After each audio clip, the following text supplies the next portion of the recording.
We'll call to order the January 21st, 2016 meeting of the Ascension Parish Council. I would like everyone, roll call. Madam Secretary, please note that Councilman Dempsey Lambert and Councilman Benny Johnson are absent. They both had to work. Would everyone please stand for the invocation given by Mr. Dawson? Please remain standing for the Pledge of Allegiance. Let us pray. Father, we give you thanks for all the blessings you bestowed upon us. We also thank you for the opportunity to serve the people of Ascension Parish. For you said in your word, if you want to be great in your kingdom, let them be the servant. And we do not take that obligation lightly. We thank you for blessing Ascension Parish, and we pray for the wisdom to continue to guide it into a mode of success. We give you all those thanks and praises in Jesus' name. Amen. Amen. I pledge allegiance to the flag of the United States of America and to the republic for which it stands, one nation, under God, indivisible, with liberty and justice for all.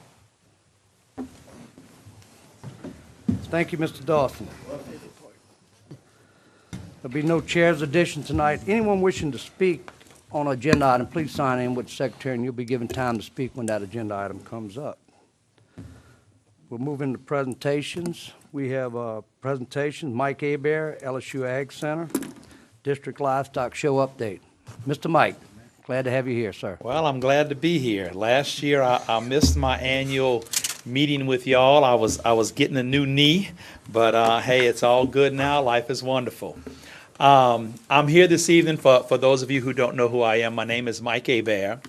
I'm the county agent in Lafourche Parish with the LSU Ag Center, but I'm also the District Livestock Show Manager for the South Central District Show, which will be held at Lamar-Dixon week after next. And I'm here for a couple of reasons. First of all, I want to personally thank all of you, and also on behalf of the South Central District Livestock Show Board of Directors, for all the support and the cooperation that the Ascension Parish Council gives to our livestock show. This year we will have 400 4-H and FFA club members that will be showing 600 animals. And I want to invite you to come out and see what these boys and girls do after they get out of class in the afternoon and what they do on the weekends. The show will be the 4th, 5th, and 6th, and we're on Plan B right now because I don't think the 4-H building will be ready for us. But we've set up all the pens in another location, and we did that once before when they had the BP oil spill, and the 4-H building was being occupied, and so we're used to that. And a lot of people actually prefer to be in the more open air spaces than in the 4-H building. But it's all good. It's all being set up as we speak. And Ms. Flo and all the staff at Lamar-Dixon is working with us very, very well. So I want to thank you very, very much for that. Like I said, your support, your cooperation. Ascension Parish has been very gracious to us. This is our 15th year. Time flies fast. And we were actually the, what's the word I'm looking for, the groundbreaker for the state livestock show, because they had our district show first, and then depending on how well that went, we would have the state livestock show. Well, all of that's history now because we have the state livestock show here, and everything is going quite well. Before I conclude, I want to say that your county agent, Craig Roussel, wanted to be here tonight, but he has a prior commitment. But just like myself, he wants to thank you for all the support and the cooperation that y'all give the Ag Center in Ascension Parish. But again, if y'all have time, I know y'all are busy, I want to welcome you to the District Livestock Show on February 4th, 5th, and 6th. And if at any time you have any questions or want to make any suggestions, I'm always available. Thank you, Mike. Thank y'all very, very much. Just a quick note, you covered one of the things I was going to ask you, how y'all were doing with the 4-H building being the way it is right now. And I know that you did have it during the BP oil spill. And Actually, you made out you all know- right. And another thing, I'm very proud to have it at Lamar Dixon because I remember going to Lafayette for the district show. Oh, yeah. I remember going to Covington for the district show when the districts moved, and going to state at LSU. The Covington Livestock Show is the coldest place on earth in the wintertime. It is. But no, we because we went through when we had the BP spill and we had to put everything in Arena B, I hope I figured that'll never happen again. I didn't take pictures, whatever. Well, we're back in Arena B, and believe it or not, I remembered some of it. So it's being set up as we speak. Everything seems to be in good shape. I'm looking forward to it. Any questions? Thank y'all, and again, we appreciate everything you do for us. Thank you, Mike. We'll move on to agenda item number 6, Parish President's Report. Mr. Matassa, Parish President. Gentlemen and lady, at this time, we have nothing on the President's Report. I just appreciate all your hard work y'all do all the time, and any questions or comments from me, call me at any time, night or day. Thank you. Thank you, sir. This time, the chair would entertain a motion for the consent agenda. So moved. Motion by Ms. Cazzo, second by Mr. Satterley. Any discussion? Any opposition? Motion passes. We'll move on to agenda item number 8, general business. Fiscal year 2015-2016 Louisiana Emergency Solutions Grant, ESGP, sub-grant agreement with Church United for Community Development. Ms. Collins. Thank you, and Mr. Parish Chairman, President. members of the council, President Matassa. This grant is administered, it's a federal grant that we go out, and it's not for we don't do it ourselves. We actually send this, it goes out to another agency to facilitate and to manage. It's administered by Church United. That's correct. And so the funds come through us and then go to this establishment. We go out for, we have an application that goes out, and where companies send their application into us to be on this for submit to the state with one application. If we have one company, it goes one. We've had 3 at one time. All 3 get the funding. But Church United is the one that was selected here. If you're familiar, just to let you know, it's to assist families, individuals or families that might be in a housing crisis or homeless. And they assist with either electrical or rental services. They actually do a little training, for work training. If you go into one of the homeless shelters, they'll help do some training to get them back into the system. So we're here tonight just to ask you to allow Parish President Matassa, I've said more than this for so many years, to authorize him to sign contracts and for Ms. Gwen LeBlanc to do the financial. We have a motion by Mr. Todd Lambert, second by Mr. John Cagnolotti. Any discussion? Yes. Quick question. Yes, Yes, sir. go ahead. You can go first, OJ. I got another I question. appreciate that, Mr. Chairman. Ms. Martha, I've been here a while here, and I appreciate all the work the church do, all of them, the volunteers and all that. But do you get a report from them who they serve in the parish? It has to, it actually is submitted to the state. If you'd like us to get that breakdown for you, they have to screen people to find out whether they're eligible, but they record that every time they. Yeah, and it's just I'll be something happy that, to get yeah, that. I just would like to have something to see Sure. what exactly, if we How many providing the people they're service. You're right. services. That's all. They also have something on the West Bank, but it's not in this grant. Okay. So they're servicing both sides of the parish. Well, you know that's always my concern. That's why I said that, Councilman. What about East Bank, OJ? Joseph? Both sides. I say both sides. Both sides. Yes, sir. Parish President Matassa. Thank you. Mr. Joseph, years ago, Quad Area used to split it with them, but Right. it was it costs the church more money to do the program, but it helps a lot. So Quad Area relinquished it to help, serve the Yeah. people. But they do have everything on paper. So if Yeah, we, well- Ms. Collins could ask for a report for y'all. Thank Okay, we have to assemble it and send it to the state in reports, so we can do that and give you maybe a 6-month report or a yearly report. if you'd Yearly like report, to. that's all. When they renew That'd it, be at least we fine. can have something to look at and Right. just say, okay, there's no problem. No, All I'll be right. happy to. Thank you very much. Thank you, Ms. And Chairman. I Yes, had a sir. quick question, because we talked a good while back. Is within this service with Church United, and I may be mistaken, do they have a men's shelter? Do they help? Yes, that's what I was saying on the. Because we had that question Shelter, asked a couple years ago, and we looked, and we wanted to make sure that we had The something men's in there. shelter is actually housed in Gonzales. Right. And that's where they go in and take people who are either being rehabilitated out of coming from incarceration or having some type of financial problems or homeless, and they bring them in and actually do job training for them, and then get them in a workforce. They're mentored by the people at the men's shelter. So, and they've been very successful. And with- for somebody, if they want information, they just Yes, get in sir. touch with Church United? Yes, sir. Okay.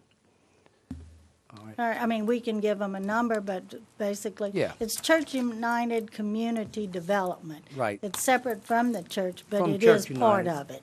Right. Thank you, ma'am. Okay. Any further discussion? Any opposition? Motion passes. We'll move on to agenda item number 9, 1786 emergency generator application. Parish President and Ms. Collins. Ms. Collins. Well, and when we had Katrina Rita, there was so many of our utilities, the sewer systems that went down that we own. That was a need that had been told that we needed to be looking at. Well, it's taken a little time, but we do know that there's funds available, and we've put in a package together. It looks like it's going to go to the utilities. Let's see. Here it is. I So wrote it down. moved. Country Ridge. Go ahead. So moved. Thank you. But they Well, are. motion by Mr. Oliver Joseph, second by Mr. Todd Lambert. Any discussion? Any opposition? Motion passes. Thank you, Councilman Joseph. Thank you, Ms. Collins. We'll move on to introduction of ordinances. Introduction of an ordinance to amend the Ascension Parish zoning map from traditional neighborhood development TND to medium intensity residential RM. A portion of lot number 2, 408.114 acres located on the north side of LA 22, approximately 6,000 feet west of LA 44, zoning review ID 2554.15. Motion to introduce, Mr. Chairman. We have a Second. motion to introduce. Second. Second by Mr. Dawson. Any opposition? It is introduced. We'll move to agenda item number 11, introduction of an ordinance to amend the Ascension Parish zoning map from traditional neighborhood development, TND, to mixed-use corridor, MU, located on the south side of LA 22, approximately 6,000 feet west of 44. Motion to introduce. Second.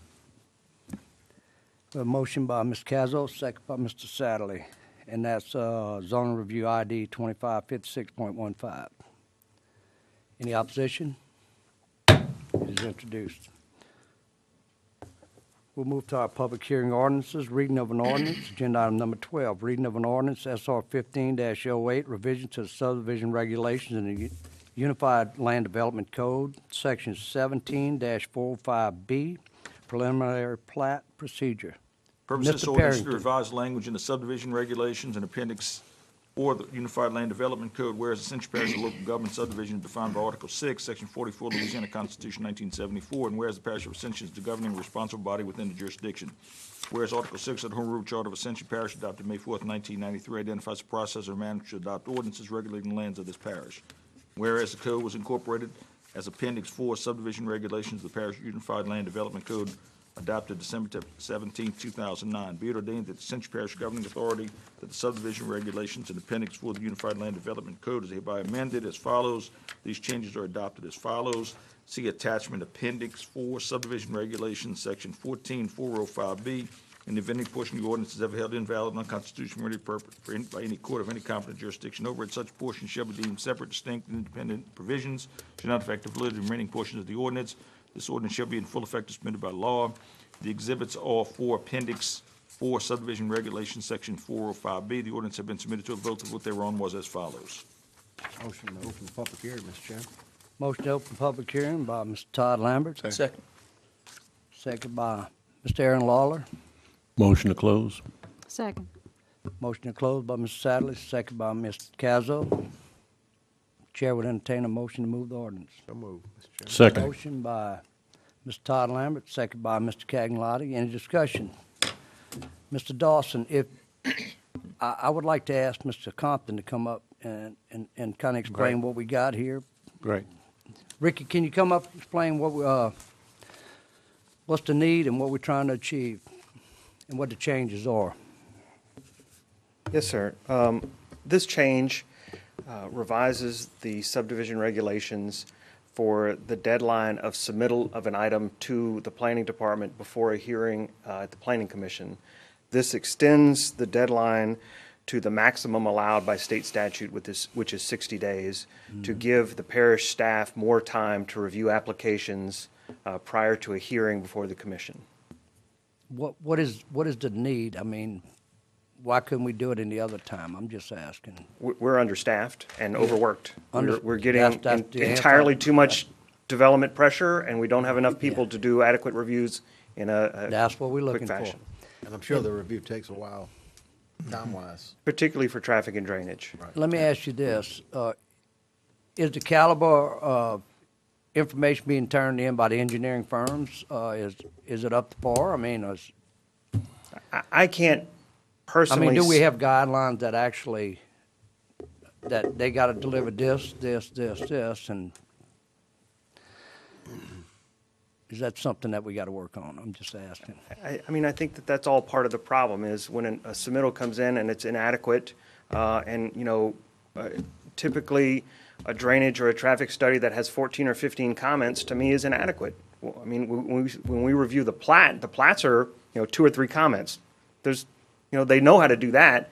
We're continuing to argue over details in traffic and drainage. And so those back and forth conversations take time.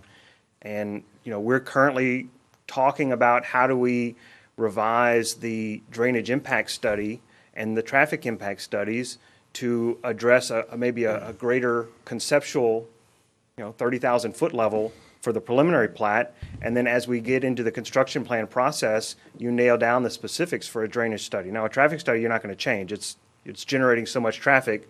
The question then becomes, what we talked about at the last council meeting was, if we look at an overall corridor from the parish's perspective, then an individual project is just responsible for looking at their entrance and what the impact is for a right turn in or a left turn in. And then if we institute impact fees, you look back at the study that we've done at the corridor and say, where does this project impact the corridor? So the project is then responsible for his entrance, and the impact fees are responsible for the corridor. So that's our hope, is to get to a plan where when a submittal comes in, maybe the drainage study is looking at a 30,000 foot level as opposed to today where you're looking at invert elevations of pipes, and they're not at that level yet. They haven't done a topo map. So yeah, when they do a drainage study, we're looking at those details because that's what we currently require. And so we're looking at perhaps going back and changing some of those things. If we get to a point where we don't need 60 days, I'll be more than happy to come back to you and change that back down. But right now, we are swamped. Thank you, sir. Would you please say that? Mr. Dawson?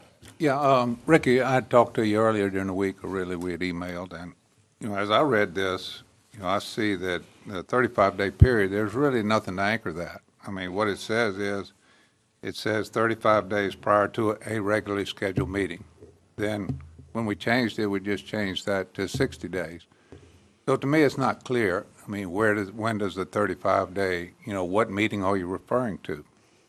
So if there's something in the code that specifies more specific about that meeting that's referenced here, I'd love to hear it. It's not. We are tasked with being the interpreters of the code, and we have interpreted that when you submit it, it's 35 days until the next meeting.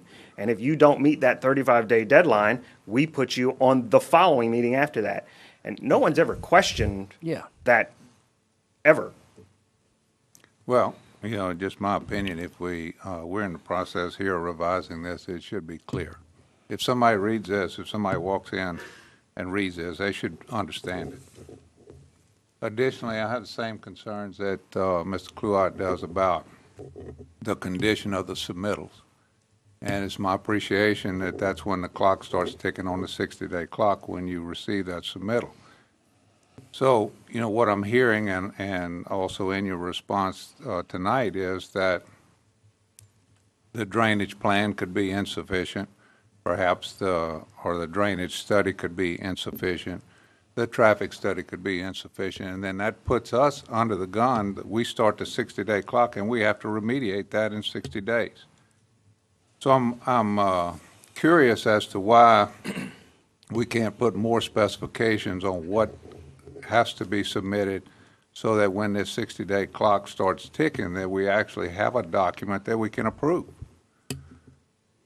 Why couldn't it be, you're going to review within a certain length of time, and then if you got questions, that the clock don't start ticking until after the question's answered? You know what I mean?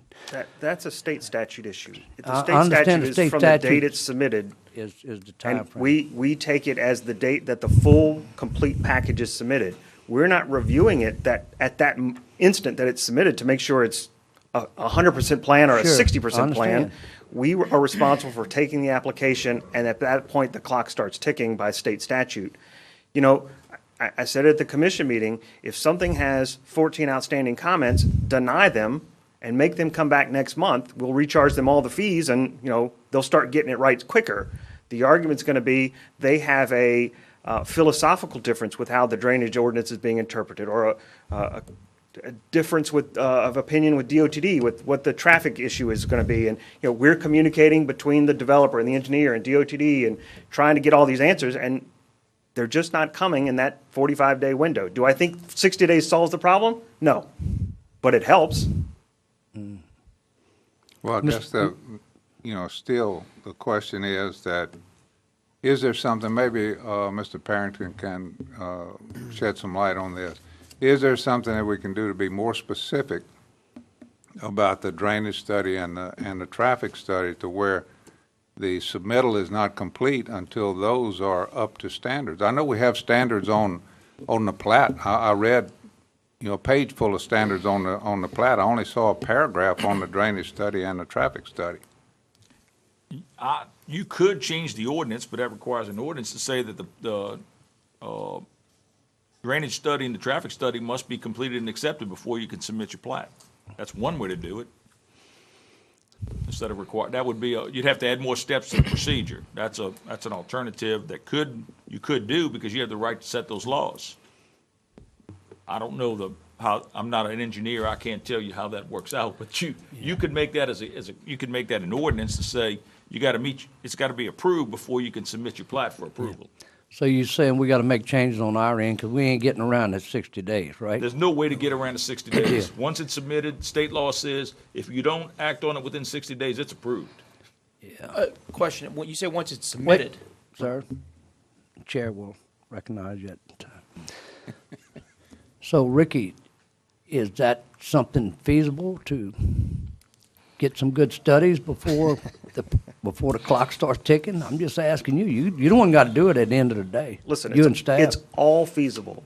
But what we're looking at are a dozen moving parts right now. Right now, we're looking at a dozen moving parts. We have impact fees that are floating out here, okay? We have the concept of the parish performing traffic studies for development, right? We're talking about that right now. That's all ideas. Right? We're talking conceptually in-house of modifying how a drainage impact study is done so we don't get to such minutia, but we get it on a big picture scale. Right? We're talking about a regional traffic vision for how do you implement that impact fees, and then if the parish is performing the traffic study, then how does that timing work? Because right now, we have a pre-application meeting and receive the application for the commission the very next day. We will not have time in 60 days to go and do a full-blown traffic study for that development. It doesn't work that way. So we have a lot of moving parts that we're trying to figure out. And all we're saying right now is if giving us 60 days helps, that's what we're asking for. That is literally all we're asking for right now is give us a little more time so we can figure these things out. I honestly don't know the answer. These are all engineering issues. I don't have any engineers in the planning department. We are trying to figure this out. Thank you, sir. Mr. Dawson, you, Well, I understand all that, but I still feel like we're treating a symptom here. We're not going at the cause. here. Thank you, sir. Mr. Joseph. Yeah, look, I have never gotten planning and zoning that much, but I have a project in my district, and believe me, it's been a nightmare since this development have came into this parish, and I cannot blame the parish government because they would make comments, and the company will come back with something else. They won't rewrite our laws. So I feel for them that what they go through, but I had to see it firsthand myself that those developers won't do what they want to do. That law, they won't argue their case why they should not do, what our law says. So I feel for that department, and I agree with the 60 days, but it still won't help you. No, it's not going to help. This project in specific, we have argued since day one on how to subdivide the property to build 3 buildings on the property. And those rules are plain as day. And we've argued since day one with that developer on how it's going to happen. And we're going And it happens on every single project we look at. Thank you, sir. Hold up. Mr. Sadley. Thank you, Mr. Chairman, and thank you, Ricky. I'm hearing explosive growth, understaffed, but yet the rules in our LDC are clear enough for developers to understand them, and it's not their first rodeo. They've been developing forever, and truth be known, 1 or 2 developers develop, you tell me, Ricky, 60, 70, 80% of everything in the parish anyway.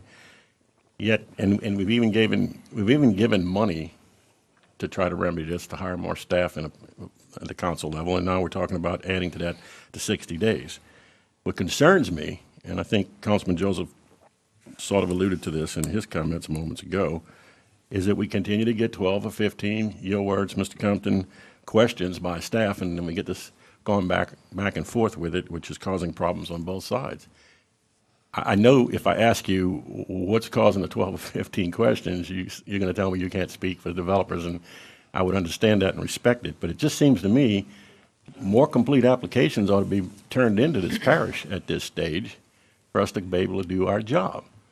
And I, for one, I'm not unwilling to change the law, but I'm going to support this tonight, I think, unless I hear a lot of discussion otherwise, because I do have empathy that you guys, you said you were overworked and underpaid, or maybe you didn't say that. You just said overworked and understaffed. You said overworked and understaffed. I might even make a play to get y'all some more money, Ricky, believe it or not. But because I go to these meetings, I do deal with planning and zoning a lot. Maybe it's because I cut my teeth there, and I've watched this with great interest. It really bothers me. Plus this clock thing with the 60 days and the possibility if you don't do it, the state's going to come in and just say, you got to approve it now. Or if you don't, and I saw that as a commissioner, you're going to be sued with something called the writ of mandamus to compel. The judge tells the commission, boom, you got to go do it now. So I'm really concerned that I think the developer knows when the clock is ticking. And they could actually, what's to keep them from turning an incomplete thing in with the 12 or 15 problems that your staff has? I don't know if that's on average or if that's an extraordinary event, whatever, just to get the clock going. You want to comment on that? Oh, that's the accepted practice, is Yeah, without doubt in my mind. You telling me that's going on in this parish? Every project gets multiple comments. And I mean, I can be honest, a plat, But the developers then would have to, know this every time, and aren't some of these questions the same questions? they are, but a plat in and of itself is black and white. You either are meeting the code or you're not. A drainage impact study is one engineer Right. and another engineer arguing gray. They're arguing whether this concept is better or this concept is better or whether they meet code or they don't. And it's repeated times over every project, they're arguing gray. And I think there's some merit in that because at the end of the day, you may be getting the best solution overall. It's just not happening in a 60-day or 35-day window that we have now. Do I think 60 days makes those problems go away? No, because you're going to have some strong-willed people here and strong-willed people here arguing that their gray is better. So there's not a simple answer. There's just not. But it would help to go to 60 days. clearly. That's why you. I have been told it would help if we went to 60 All right. days. Thank you, Mr. Compton. Thank you, Doc. Mr. Aaron Lawler. Doc touched upon exactly what I was going to ask about the intentional submission of incomplete plans. The question would go to, is there a mechanism, and this may go to Mr. Barrington also, is there a mechanism within state law that says if it's incomplete, the clock starts again, or that we can reject that plan? Well, I think we can determine what an application needs, and that's why I said you could say you got to have your plan approved before you can submit your application. We have the right to I think we have the right to determine that. But like I said, I've been in a million of these things. You can drain a piece of property multiple ways. So I see I'm not an engineer either, but that's where the issue goes on. What's the better way to drain it? Or what's the way? There may be more than one way acceptable. We may want one, they may want one. We go back and forth on this all the time. But I mean, I think you could have at least, I think they're trying, what we do is, and I think what Ricky's explaining is when you submit your original plat, we're requiring all the details of minutia of a drainage plan, when actually when you start construction, it may change anyway, if I'm correct. Is that right, Rick? So they're looking at changing that. Traffic is a little different. I mean, traffic's traffic. But we could require, I think we could do that. If you make sure it's worked out some kind of way, especially if you don't make them design what they're going to build before they ever get there. Because they're not doing construction plans yet. In as layman terms as possible, hydrology versus hydraulics. How does the water do what it's going to do versus how do you design it to do what you want it to do? We get to the hydraulic question way too early in the process because we don't even know what the elevations are. We don't know what these invert pipe are going to be. We're running these 100-page spreadsheets of information, and we're going back and forth over whether or not they're right, when at the preliminary plat stage, we should only be talking about hydrology. Where's the water coming from? Where's it going? Impact. How are we going to slow it down? Impact. How are we going to discharge it? Where's it going to go? The hydrology of the project versus the hydraulics. That's where we're going. That's where we're going to try to get to. But I want to get there at the same time that we get to the answers of the traffic questions. Because to me, how the engineers review preliminary plats come down to traffic and drainage. And if we can't answer the impact fee question, I'm not ready to bring the hydraulics question, because I want to answer them all at the same time. I want to come back to this body and say, here's how we're going to address traffic, here's how we're going to address drainage. Thank you, sir. You finished, Mr. I'm Lawler? finished. What? I Let's see. think Travis had something. We had Travis up. Well, I guess my question is, I'm going to assume we have a code, black and white law, and we have these contractors who are doing these developments. And as they stated earlier, they're doing quite a few developments in the parish. So why is it so hard for them to submit something that's going to be approved? They should know what needs to be in that document or in that packet to be approved, correct? Engineers like to argue. I mean, when I go to court, I already know. Just like lawyers. I mean, we have a set of rules. We go to court, we're supposed to argue this. We already know what the rules are. So we know if we submit something, if it's going to be accepted by the judge or not. And in this case, you are the judge. So why do we need to No, he's not. concess to them to give them more time when they should already know what needs to be in that document when they submit it to you already? I am not the judge. I want to make that clear. We have engineers. Okay, I'm sorry, planning and zoning. Well, we have Counsel. engineers that determine whether or not what they've submitted is adequate before it goes to the judge, which is the planning commission. And the argument is always, my plan is better than what you want me to do. That's the argument. And drainage is gray. It's does your pre equal your post? So we're saying the argument comes between both engineers? Yes, sir. And I guess is our engineer that they're arguing with? Yes, sir. So if they're arguing with our engineer, at some point the planning and zoning is going to make the final decision, correct? Correct. So why are we even wasting time arguing with their engineer about whose plan is best when we've hired somebody to make that determination? I think I could answer that easier. Go ahead. Because our engineer's not doing the study. Our engineer's reviewing their study. Okay. And we don't do our own studies like that. That's kind of, because we don't want to be responsible for the study. It's their responsibility to design a plan. We're just reviewing their plan and critiquing their plan. So basically, our engineers are taking that plan and seeing where they maybe have tried to fudge the numbers to try to cut cost. Yes, sir. So it still goes back to if our engineers decide they're looking at their plan, they're cutting costs or they're doing something that they feel is not right, why do we have to argue with them? You know, either you change it or you don't. And if you don't change it, you don't get approved. That is a very good point. And when we talked at the last month's commission meeting about approving with contingencies, that was the whole argument. And, you know, a discussion I had earlier this evening is if you remove the ability to approve with contingencies, if a developer forgets to put a north arrow on a plat, is he denied? Because we would approve it contingent on putting the north arrow on the plat. So the contingencies from the drainage side is approved contingent on working out with the engineers that it's going to work. And it always works. It just takes time for them to figure out how it's going to work. Mr. Todd Lambert. I guess the big question too, Ricky, once the planning and zoning and our engineers make the decision, we're liable for that project, because once the developer develops this project and is gone, we start flooding people that we shouldn't have impacted, and we impacted them. We're our liability is on our. I'm kind of like Travis. I think our engineers should stand the ground and, you know, make sure that, you know, we're following the right rules, you know. Right, and I don't disagree with you. Overall, we're liable, the parish. You know, after all said and done, the developer's done and gone. And O'Neill can correct me if I'm wrong, but we've been told on numerous occasions that if we miss something, it's our fault. Right. So we have to take our time and we have to make sure that we're comfortable with what the solution is being proposed to us. Because if we miss it, it's on us. And one thing you said, you don't know if 60 days is going to work. What will work for us? That's what we need to know as councilmen to help you. And that's what we're getting, you know, from the public is, you know, the council needs to make some decisions. So let us know what we need to do. And I think we'll give it all the help we can give. And we got to pass ordinances, we'll do so, you know. But we want it done right, you know. Yes, sir. Cazzo? I just want to comment on how much I appreciate this discussion.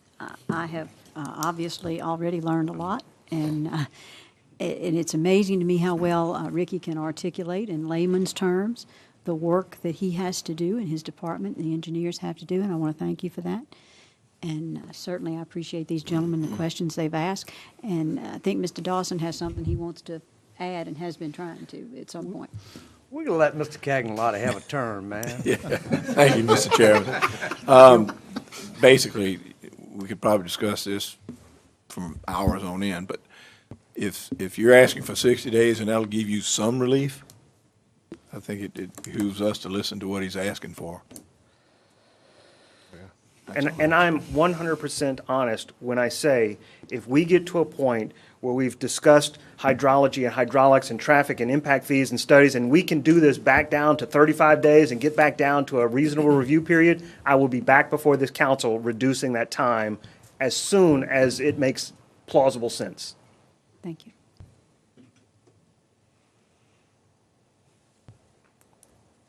Okay, I'm going to wrap it up. Go ahead.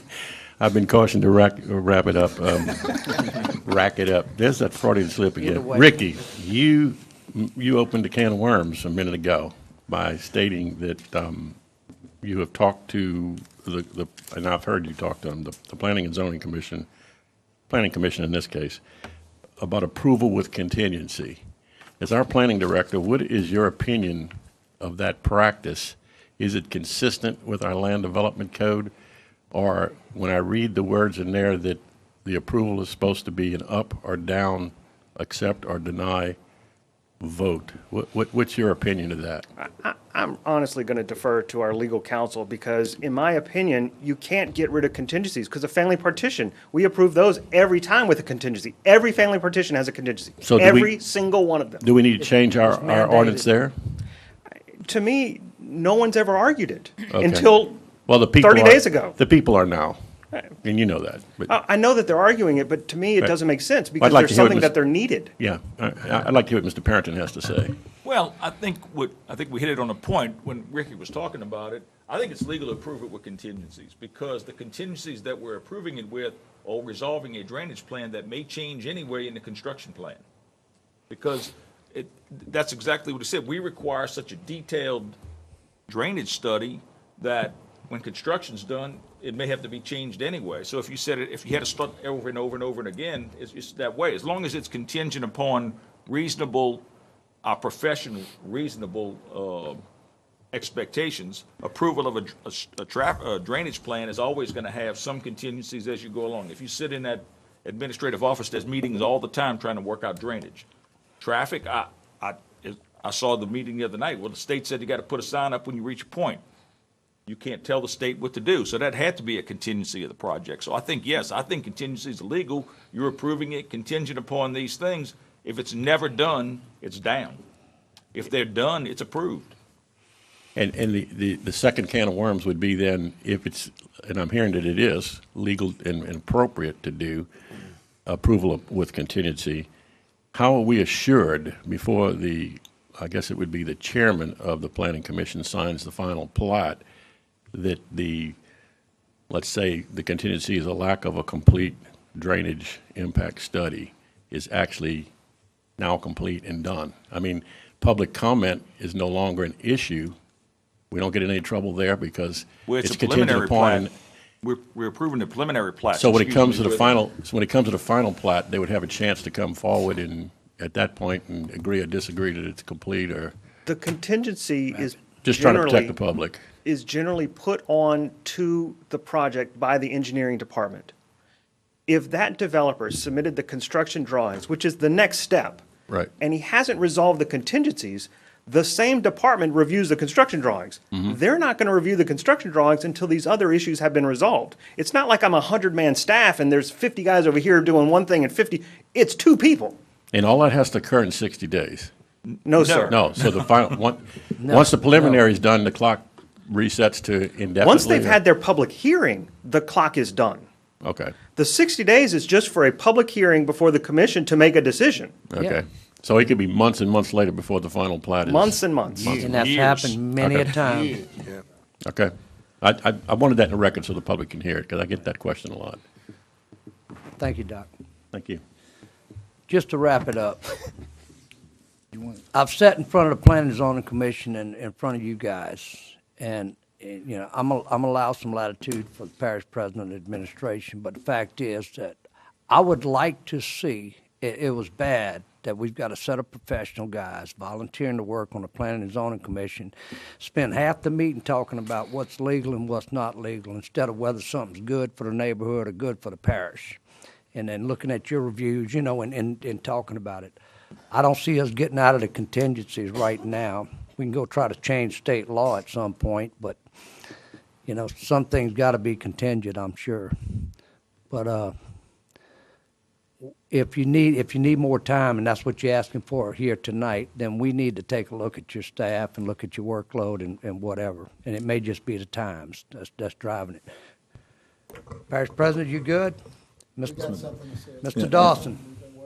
Yeah, we are working, Mr. Chairman, thank you. Yes. We are working on some of these issues with increasing of staff. We're looking at that. We're also looking at the review of the codes to make sure there's no conflicts there so that it's clear. I mean, we're moving with that, and we're also looking at getting some additional help to make sure we move forward. But as Mr. Joseph said, the one project that he referred to, the reason why it also took longer because the developer did not want to put a retention pond. He wanted to retain the water on the elevation or in his parking lot. So then that discussion of how to do that took a longer set of conversations. The contingency was granted after our engineers went out, sat with their engineers, and developed a plan that will work.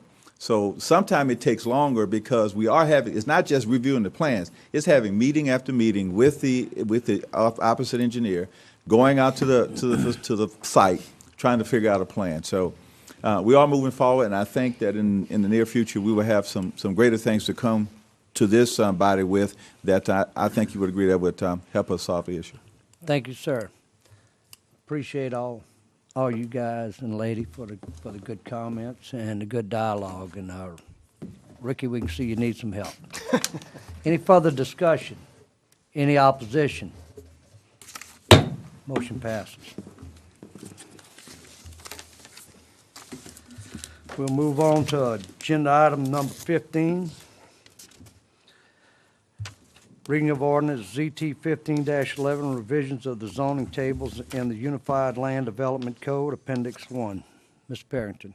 Purpose of this ordinance is to revise language of zoning tables in Appendix 1 of the Unified Land Development Code.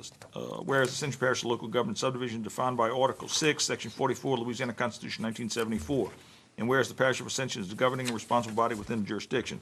Whereas Article 6 of the Home Rule Charter of Ascension Parish adopted May 4th, 1993 identifies the process and manner in which to adopt ordinances regulating the lands of this parish. Whereas the code was incorporated in Appendix 1 zoning tables of the Parish Unified Land Development Code adopted December 17, 2009. Be it ordained by the Ascension Parish governing authority that the zoning tables permitted uses by district, Table A, Appendix 1, Unified Land Development Code is hereby amended as follows. These changes are adopted as follows. See attached Appendix 1, zoning tables A. The amendment to in Appendix 1, zoning tables A, also included the following provisions. Any landowner in noncompliance with this amendment shall be given 180 days period to adhere to the compliance of the amendment. Said time period shall commence on the date the ordinance was passed. It is further intended that the ordinance shall apply retroactively. In the event any portion of the ordinance is ever held invalid or unconstitutional for any reason by any court of competent jurisdiction over it, such portion shall be deemed separate, distinct, and independent provision and shall not affect the validity of remaining portions of the ordinance. The ordinance shall be in full effect as permitted by law. The exhibits are Appendix 1, zoning tables A. The ordinance have been submitted to a vote. The vote thereon was as follows. Motion to open public hearing. We have a motion to open public Second. hearing by Mr. Todd Lambert, second by Ms. Cazzo. Motion Motion closed. closed by Mr. Oliver Joseph. Second by Mr. Todd Lambert.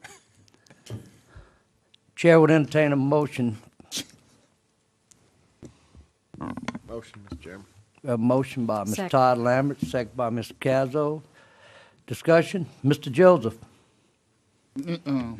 Rick, can you come up Can, here? I, and- you don't can we mind? give the brief discussion so everybody knows what we're talking about here? Yeah. We have a brief summary Yes, sir. of what this is, and we're gonna be asking for the brief summary explained, because everybody out in the public don't know what Code Yes. 75 is, Code Yes, sir. 52-17, you know. So can you give us a brief description of what we're doing here? This amendment to the code eliminates the ability of permitting an RV on an individual residential lot for a permanent residential structure. If you want to live in an RV full-time, you've got to do it in a mobile home or RV park. We've seen repeatedly landowners subdivide their property, move in multiple RVs, and have those things turn over every 2 to 6 months, and it's a glorified RV park. And that does nothing for the surrounding community, for property values, and just safety and character. And so this amendment is just to eliminate that ability. We are still open to the possibility if somebody's coming to build a house and they want to live in an RV for short term, they come to the Board of Adjustments, they get a short-term variance, 6 months, 8 months, we get that permit. And when that house is constructed, that RV is no longer inhabited as a residence, it's, moved off the property or into storage or however they want to do that. Mr. Joseph, He answered my question. We good. so We good. basically, nobody can put an RV on a lot permanently?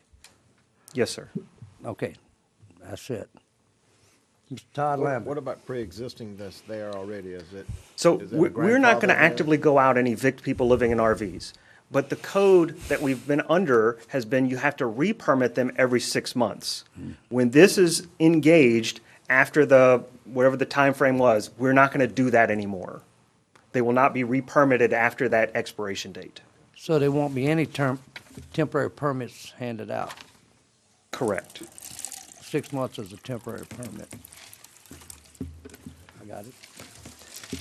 Quick note, little typo cleanup, Madam Secretary, please note, Mr. Parrington, on the second page where it lists the council members on this particular item, and maybe more that we still This have one the carried list. over from a prior meeting. Yeah, Okay. it's carried over from a prior meeting, so please adjust to take Mr. Shakes Snyder, Mr. Lohr, and Mr. Malonzo off, and add our do 3 that. new council members. Yes, Mr. Dawson. Just have a quick question, Ricky. How do you distinguish between a motorhome or a RV and a mobile home?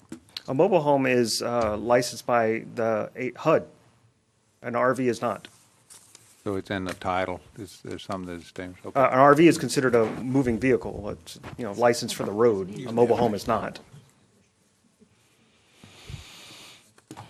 Mr. Turner? Oh, no, I was just saying that you get a registration for the RV. You get a vehicle registration for the RV. Yeah. There's a difference. Okay. Mr. Aaron Lawler? There's no enforcement mechanism, though. I think you said we're not going to go out there and check for this. How is this going to be enforced then? So generally speaking, everything in this parish is complaint-driven. Everything. So if someone in your district or any of y'all's districts sees that an RV is parked there after this ordinance has been passed, we'll send out our code enforcement officer and we'll document whether this is a permitted use, a structure or not. We'll figure out when it was permitted and we'll let them know, hey, you expire in 6 months and we're going to come back and cut your power off if you're still here. If it's an unlicensed, unpermitted structure. If it's somebody who's been re-permitting, re-upping or whatnot, we'll probably work with them a little bit and say, hey, here's what's going on. You need to find a park to move this to. Now, when you say work with them, do you mean the owner of it, or what if they're leasing it out? Are you going to work with the tenants or the owner of it? Generally speaking, we work with the owners. That's it. Because the tenants don't have any power. What I wanted to hear. When we can find them.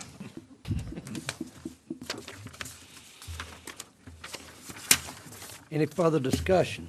No. Any opposition? I just have Yes, Ms. Cazzo? one question. My corner, my little corner of the world over there, will all those little, is this going to have any impact on my corner? This will probably not impact that corner in that that's one of those existing nonconformings where they just sort of do what they want and have. Our hope is anybody and everybody that's marketing and out looking for the best corner in all of Louisiana, that's where we're pushing them to go look. Thank you. So, no, it probably won't affect your corner. That's probably a non-conforming mobile home park that's been there forever and ever. Right. Grandfathered in. Unlicensed. Yeah, unlicensed, no control of, Right. from DEQ. But within your district, within Benny's district, I could probably go in each one of your districts and find one of these mobile or RV parks where somebody just subdivided land completely legally, and that's what it's become. Well, and I had one threatening that you helped me to prevent. Thank you very much. Yes, ma'am. I'm good. Any further discussion? Any opposition? Motion passes. Yes. We'll move on to agenda item number 18, reading of ordinance to amend the Ascension Parish zoning map from rural to mixed-use corridor, MU, Lot A-B-1, re-subdivision of Track A1 and B1, a portion of the Price-Born property for Smith Tank and Steel Real Estate LLC located on the north side of LA Highway 30, approximately 2,900 feet west of US 61. Purposes, this ordinance amends the official zoning designation of 20.220 acre tract from rural to mixed-use corridor. This rezone is identified as zoning review ID 2550.15-A, 20.220 acre tract being a portion of the Price-Lavon property for Smith Tank and Steel Estates, LLC. Whereas Ascension Parish is a local government subdivision defined by Article 6, Section 44, Louisiana Constitution 1974. Whereas the parish of Ascension, the governing responsible body over the zoning and regulations within the jurisdiction. Whereas Article 6 of the Home Rule Charter of Ascension Parish adopted May 4th, 1993, identify the process and manner should adopt ordinances regulating the lands of this parish. Whereas the official zoning map for Ascension Parish was last adopted February 19, 2015. Whereas the parish council reserves the authority to make changes to the official zoning map by ordinance, this request has been processed in compliance with the procedures set forth. Be it ordained the Ascension Parish governing authority that the official zoning map of Ascension Parish, Louisiana is amended to reflect the property identified as Exhibit A as mixed-use corridor as the official zoning designation. In the event any portion of the ordinance is ever held invalid or unconstitutional for any reason by any court of competent jurisdiction over it, such portion shall be deemed separate, distinct, independent provisions, shall not affect the validity of remaining portions of the ordinance. Effective date of the ordinance this ordinance shall be in full effect as submitted by law. The exhibits are A, the legal description, B is the plat, C is the area zoning map. This ordinance hadn't been submitted to a vote. The vote thereon was as follows. Motion to open public hearing. Mr. Second. Motion to open public hearing by Mr. Todd Lambert, second by Ms. Cazzo. Motion to close. Motion to close public hearing by Mr. Sadley. Second by Mr. Todd Lambert. Move the motion, Mr. John Cagnalotti. Second by Mr. Todd Lambert. Any discussion? Mr. Chairman? Any opposition? Yes, Mr. Cagnalotti. This facility is in my district. I do know the people that operate Smith Tank and Steel, and they're a growing business in our parish and the community. Outstanding company. They do well with the environment. They do well with everything they do. And I met with them last week, and they're excited. It gives them an opportunity to expand and hire more people. So I'm 100% approve of it and ask you to do the same. Thank you. Thank you, sir. Any further discussion? Mr. Chairman? Yes. Parish President Matassa. When I met with Smith Tank, they, just like Mr. Cagnalotti said, they are looking to double their workforce. And they're a very good company, local people, and appreciate y'all passing this. Thank you, sir. Any further discussion? Any opposition? Motion passes. We'll move on to agenda item number 21. Chair would entertain a motion to adjourn. So moved. We have a motion by Mr. John Cagnalotti. Second. Second by Mr. Turner. Before we leave, everybody be careful. We got some bad weather going on outside, and drive safely. We are adjourned.